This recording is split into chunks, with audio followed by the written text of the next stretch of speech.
friends, welcome to my channel Spice of Life. இன்னைக்கு நம்ம கிருஷ்ணர் கதையில அத்தியாயம் 13 பார்க்க போறோம். வாங்க கதை கேட்கலாம். அத்தியாயம் 13. சிறுவர்களையும் கன்றுகளையும் பிரம்மா திருடுதல். அகாசுர வதம் நடந்த ஓராண்டுக்கு பின்பும் ஆயக்குல சிறுவர்கள் அது பற்றி பேசாத காரணம் என்னவென்று பரீட்சித் மகாராஜா கேட்டபோது சுகதேவ கோஸ்வாமி உற்சாகம் அடைந்தார். அன்பான அரசனே, உனது ஆவலின் காரணமாக கிருஷ்ணரின் பரமான லீலைகளை பற்றி பேசுவது புதிய உற்சாகத்தை அளிப்பதாய் இருக்கிறது என்று அவர் கூறினார். எப்போதும் தன் மனம், சக்தி, சொல், காது ஆகியவற்றை கிருஷ்ணரை பற்றி கேட்பதிலும் கீர்த்தனம் செய்வதிலும் ஈடுபடுத்துவது பக்தனின் இயல்பு என்று கூறப்படுகிறது. இது கிருஷ்ண உணர்வு எனப்படும். கிருஷ்ணரை பற்றி கேட்பதிலும் கீர்த்தனம் செய்வதிலும் முழுவதுமாக லயித்திருப்பவனுக்கு அவரை பற்றிய விஷயம் எப்போதும் புதுமையானதாகவே தோன்றும். என்றுமே பழமையானதாக புளித்து போனதாக தோன்றாது. பரமான விஷயங்களுக்கும் உலக ரீதியிலான விஷயங்களுக்கும் உள்ள வித்தியாசம் இதுவே. உலக ரீதியிலான விஷயங்கள் சிறிது காலம் கேட்ட பின் சாரமற்றவையாக போய்விடும். எனவே கேட்பவன் மாறுதலான விஷயத்தை பற்றி கேட்க விரும்புவான். ஆனால் பரமான விஷயம் நித்திய நவ நவாயனமான என்று வர்ணிக்கப்படுகிறது. அதாவது பகவானை பற்றி தொடர்ந்து கேட்டுக்கொண்டு பாடிக்கொண்டும் இருந்தாலும் ஒருவன் களைப்படைய மாட்டான். எப்போதும் புதிய உற்சாகத்துடன் மேலும் மேலும் கேட்க ஆவலாயிருப்பான். ஆவலும் உண்மையான சிரத்தையும் கொண்டுள்ள சீடனுக்கு எல்லா விதமான ரகசிய விஷயங்களையும் கற்றுத்தருவது ஆன்மீக குருவின் கடமை. ஆகவே அகாசுரவதம் நடைபெற்று ஓராண்டு ஆகும் வரை அதை பற்றி ஏன் யாரும் பேசவில்லை என்பதை சுகதேவ கோஸ்வாமி விளக்கலானார். பரீட்சித் மகாராஜனிடம் கோஸ்வாமி கூறினார், இப்போது அந்த ரகசியத்தை கவனமாக கேட்பாயாக.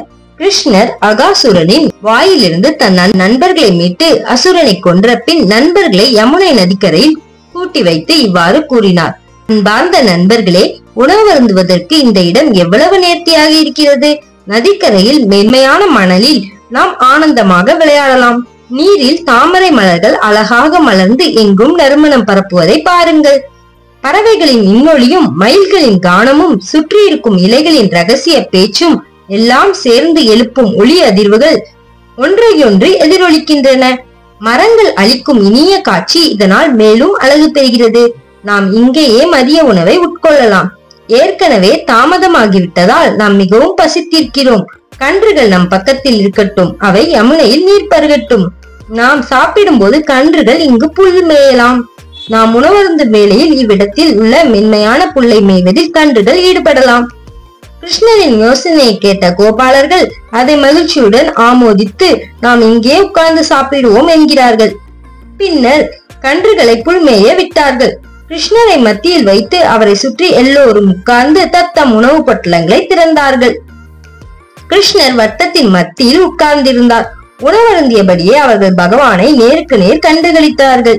அப்போது கிருஷ்ணர் ஒரு தாமரை மலரின் நடுப்பகுதி போலவும் அவரை சுற்றியிருந்த சிறுவர்கள் மலரின் இதழ்களைப் போலவும் காட்சியளித்தனர். சிறுவர்கள் மலர்களையும் இலைகளையும் மரப்பட்டைகளையும் சேகரித்து தம் உணவு பெட்டிகளின் கீழ் வைத்துக் கொண்டு கிருஷ்ணரின் தோழர்களாக உணவருந்தினார்கள். உணவு உண்ணும் போது ஒவ்வொரு சிறுவனும் கிருஷ்ணருடன் வெவ்வேறு வகையான உறவை வெளிப்படுத்தினான். நகைச்சுவையுடன் கேலியாக பேசிக் கொண்டு அவர்கள் சாப்பிட்டார்கள். இவ்வாறு நண்பர்களுடன் உணவு உண்டு மகிழ்ந்த கிருஷ்ணர் தம் இடையின் கச்சத்தில் புல்லாங்குழலையும் கொம்பையும் பெடம்பையும் இடையின் இடது பக்கத்திலும் சொருகியிருந்தார். தயிர், வெண்ணெய், அரிசி, பழத்துண்டுகள் ஆகியவற்றால் செய்யப்பட்டிருந்த உணவு பண்டத்தை தம் இடது உள்ளங்கையில் தாங்கியிருந்த போது மலரிதழ் போன்ற விரல்களின் ஊடே அது தெரிந்தது. யக்னங்களின் பலனை ஏற்றுக்கொள்ளும் முழுமுதல் கடவுள் அப்போது விருந்தாவனத்தில் நம் நண்பர்களுடன் உணவு உண்டு சிரித்து கேலி பேசி மகிழ்ந்தார். கண்கொள்ளா காட்சியை வானுலகில் இருந்து தேவர்கள் கண்டு கழித்தனர். சிறுவர்கள் முழுமுத கடவுளின் சன்னதியில் பரமானந்தத்தை அனுபவித்துக் கொண்டிருந்தார்கள்.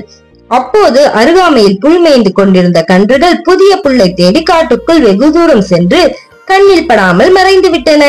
கன்றுகள் பக்கத்தில் இராததை கண்ட சிறுவர்கள் அச்சங்கொண்டு கிருஷ்ணா என்று கூவினார்கள். கிருஷ்ணர் பயத்தை கொள்பவர். பயத்தை கண்டு எல்லோரும் பயப்படுகிறார்கள். ஆனால் பயம் கிருஷ்ணரை கண்டு பயப்படுகிறது. கிருஷ்ணா என்ற ஒரு சொல்லை கூவிய சிறுவர்கள் உடனடியாக பயத்தினின்று விடுபட்டார்கள். அவர்களிடம் கொண்டிருந்த அன்பால் உணவருந்தி கொண்டிருந்தவர்கள் உண்பதை விட்டுவிட்டு எழுந்து கன்றுகளை தேடப் போவதை அவர் விரும்பவில்லை. எனவே அவர், நீங்கள் சாப்பிடுவதை நிறுத்த வேண்டாம், நன்றாக ரசித்து சாப்பிடுங்கள். நான் நேரில் சென்று கன்றுகளை பார்த்து வருகிறேன் என்று தம் நண்பர்களிடம் கூறினார். உடனே கிருஷ்ணர் குகைகளிலும் புதர்களிலும் கன்றுகளை தேட புறப்பட்டார்.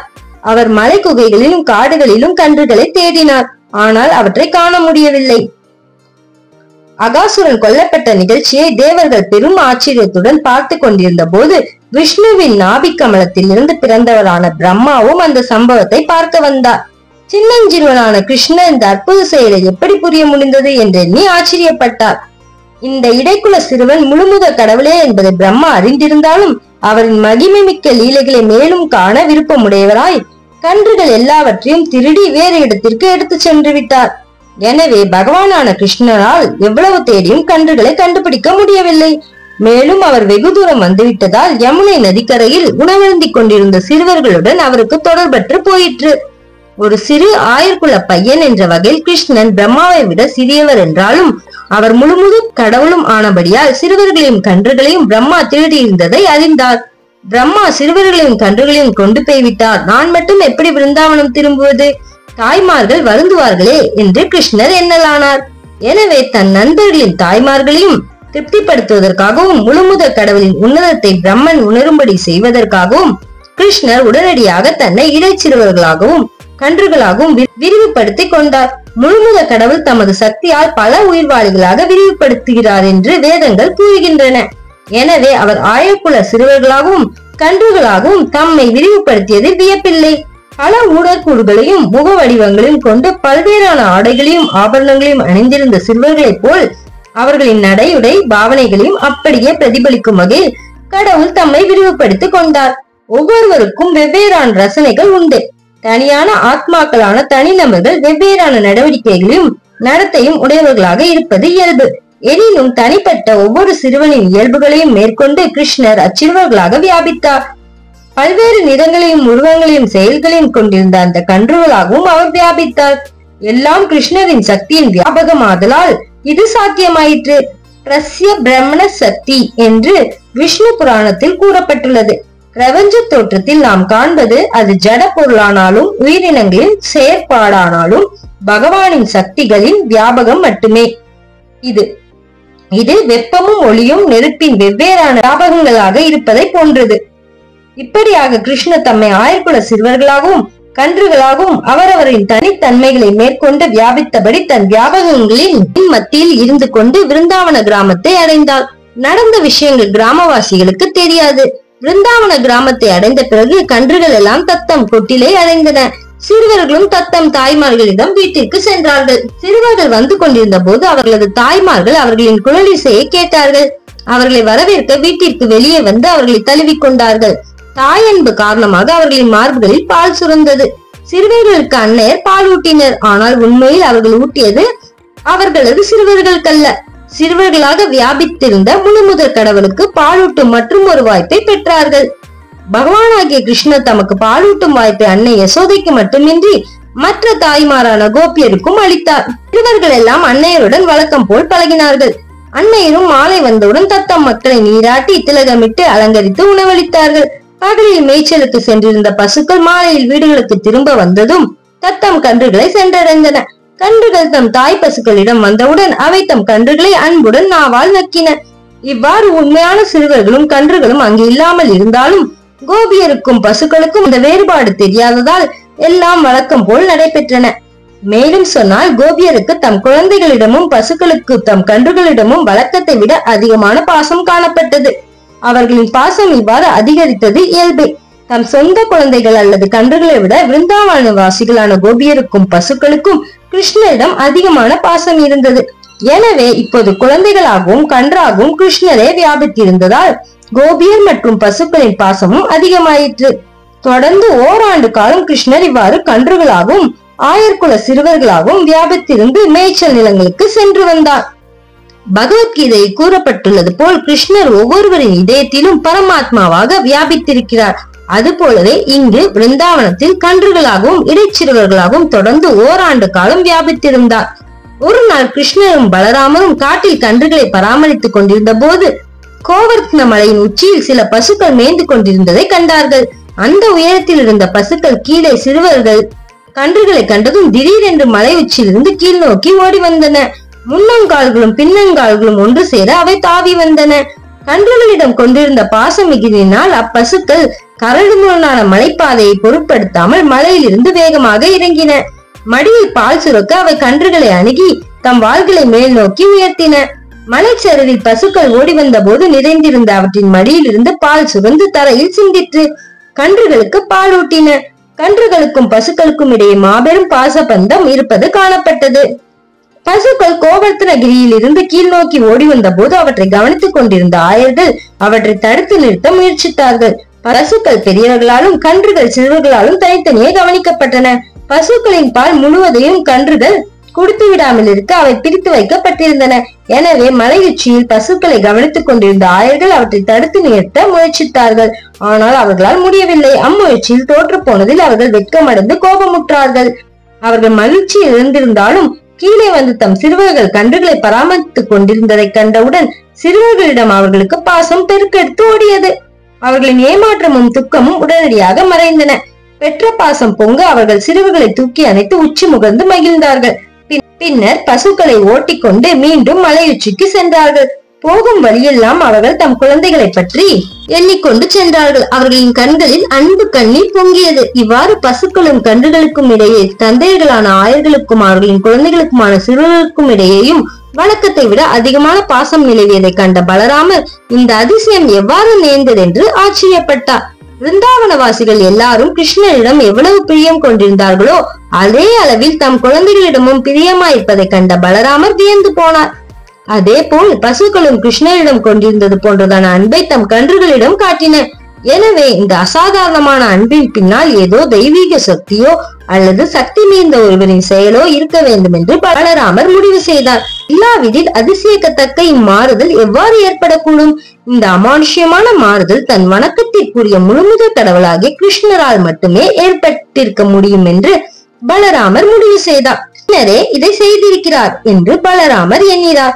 அச்சிறுவர்களும் கன்றுகளும் கிருஷ்ணரின் வியாபகங்கள் என்பதை பலராமர் புரிந்து கொண்டார். உண்மை நிலை என்னவென்பதை பலராமர் கிருஷ்ணரிடமிருந்து கேட்டறிந்தார்.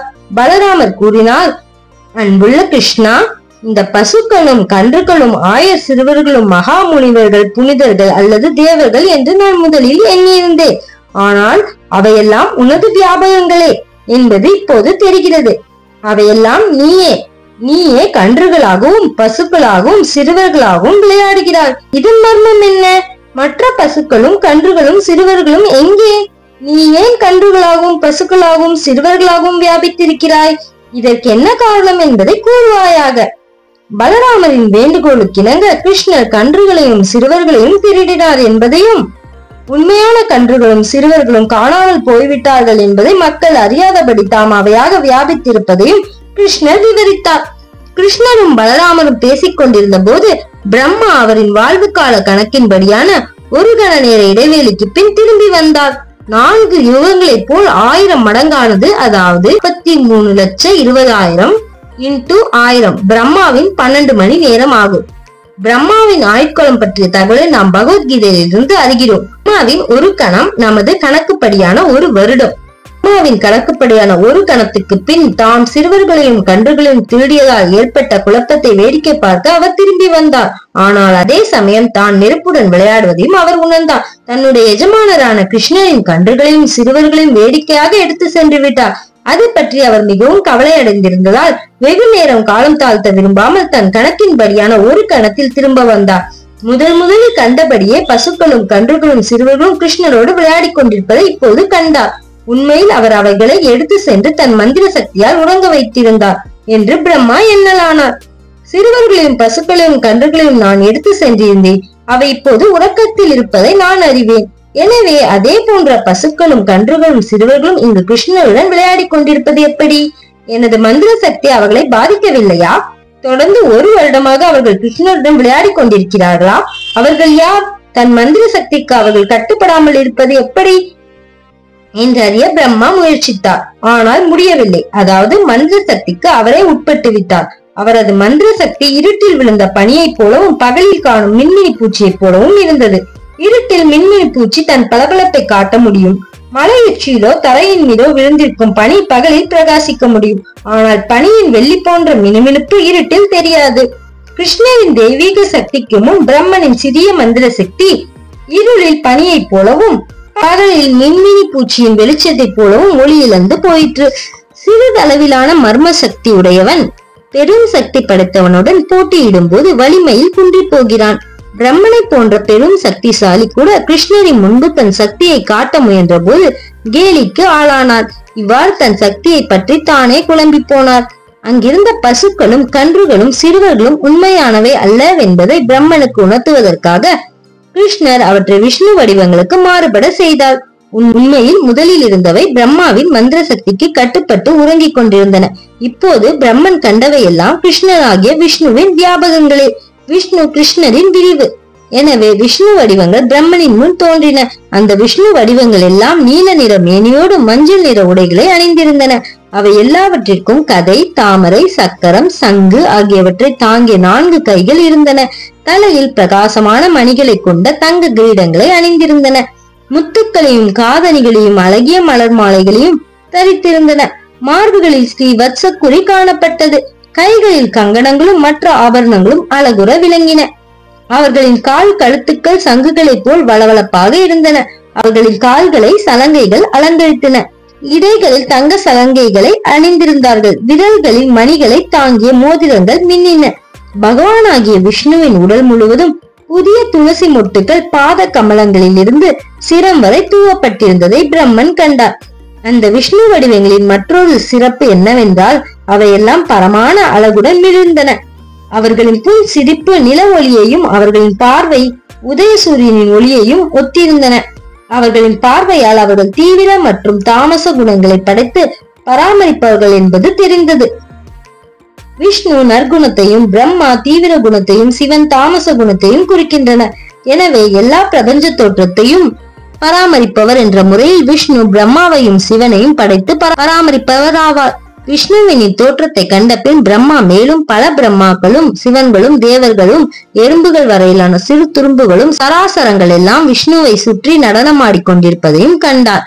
அந்த நடனத்துடன் விஷ்ணுவை துதிக்கும் பல வகையான இசையும் சேர்ந்து ஒலித்தது.